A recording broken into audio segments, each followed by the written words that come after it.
Welcome to the second of 5 mini podcasts for the summer from us here at Digital DJ Tips. Our main podcasts are taking a break for July and August, but these talk through our 5-step process for DJing that's helped many thousands of DJs learn this craft since we first spoke about it in our book back in 2016.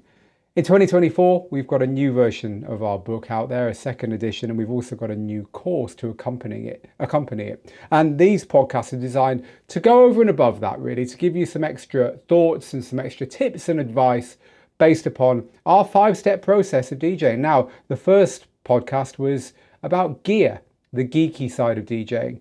And I recommend you go and listen to that one if you haven't heard it, but you don't necessarily have to listen to it before this one. We're moving on today to talk about music, the second of our 5 steps, which are, by the way, gear, music, mixing, performing, and success. So I've got 3 things I want to talk to you about here that have come out recently when we've been chatting to our students about this and when I've been teaching students about how to buy, organize, hear, and ultimately prepare music to play great DJ sets with. And these are kind of over and on top of what's in the book. So the first one is that you should put time aside weekly for the formal part of your music preparation. So what I mean by this is we're listening to music all the time, and hopefully you've got Shazam on your phone or something similar and so on. And of course, when you're mixing, when you're rehearsing, and indeed when you're DJing, you are by definition engaging with your music. But the best DJs put time aside each week to do the formal stuff. So I'm not going to give you an exhaustive list of what that could be, but it's definitely listening to, shortlisting and buying music. It's getting to know the music you already have. It's incredible how many people have songs in their collection they've never listened to, and preparing those songs and so on. And the reason I say weekly is that music is released weekly. Certainly here, where I am, it's every Friday. That's when the new releases come out. So one thing that DJs, hopefully most DJs now realize is a lost battle is they say, I can't keep up with all the new music. Well, of course you can't. There's thousands and thousands of pieces of music being added to our collective, universal library every day. Of course you can't keep up with them all. But if you spend a little bit of time every week, at least engaging with the new music that's come out, which is why I love to do it on a Saturday morning, because Friday is when all the new releases come out, then you've done your bit. It stops a feeling that you are powerless with the overload coming your way from all these new releases. It stops the feeling that you're doing nothing. You are engaging and giving a little bit of time to it every week, and that's all that can be asked of you. But also, DJs think that practice means mixing. DJs think that when it's time to practice, they need to turn their decks on and do something with the music. But actually, it's a far more healthy way of looking at your DJing hobby to say there's more than just mixing. As I say, we talk about 5 steps of DJing, and there's always meaningful work that can be done in all of them. So if your energy is not with mixing today, it's perfectly legitimate to spend some time doing something to improve your music collection. But certainly I would say if you can spare an hour or two on a Saturday morning to listen through, to dig around and to expose yourself to stuff you haven't heard before, maybe go through your Shazams and decide if you want to buy some of that music or whatever, it's going to be time well spent. And once you get into the habit, it's going to be something that over time builds up into hundreds and hundreds of hours of exploring the world of music that you don't already own, or getting to know better the music that you do.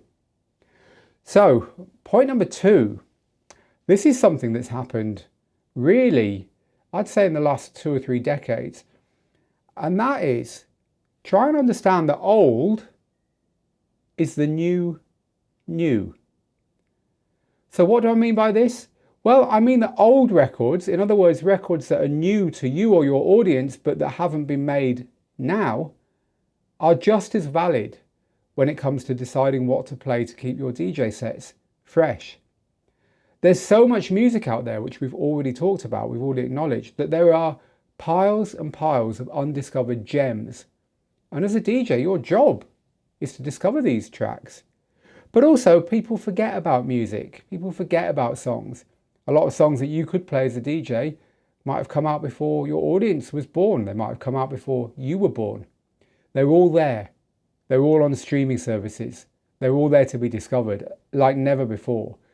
And On top of that, so much music nowadays is being recycled because of sampling and so on. And so you've got a chance to go back and find where it came from. It's a very interesting time for music, and that makes it doubly interesting for DJs as well.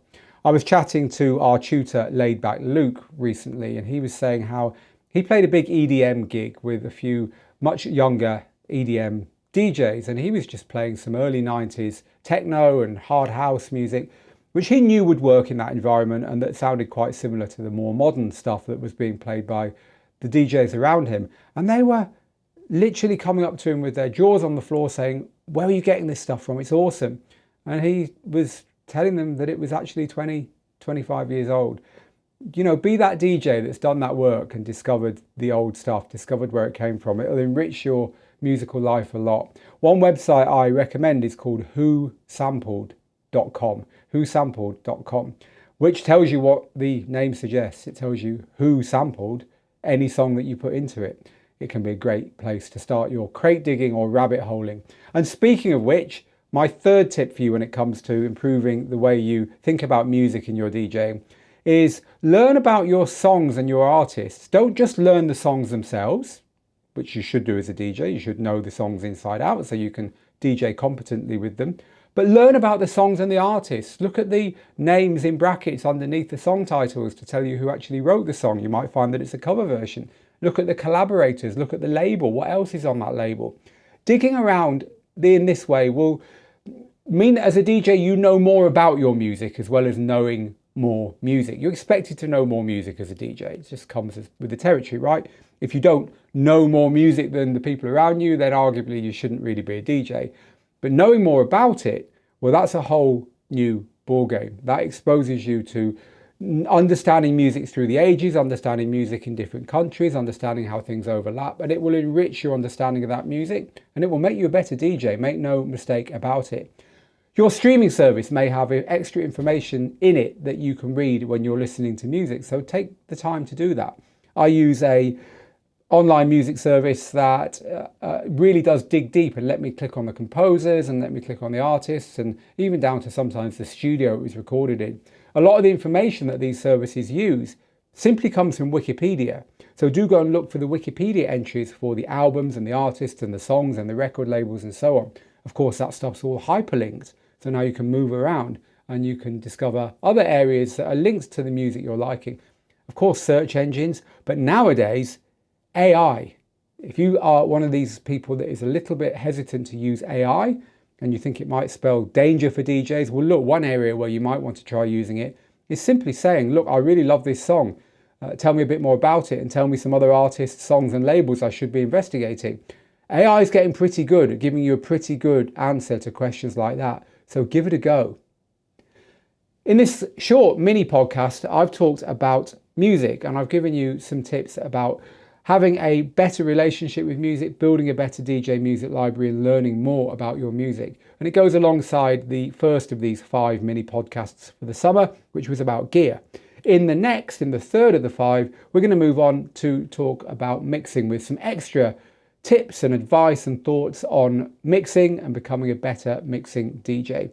So I'll see you in that one. Meanwhile, if you've enjoyed this, please do give it a 5-star rating or review on your platform. If you're not already a subscriber to the podcast, then please do subscribe to it so that you can get new episodes automatically.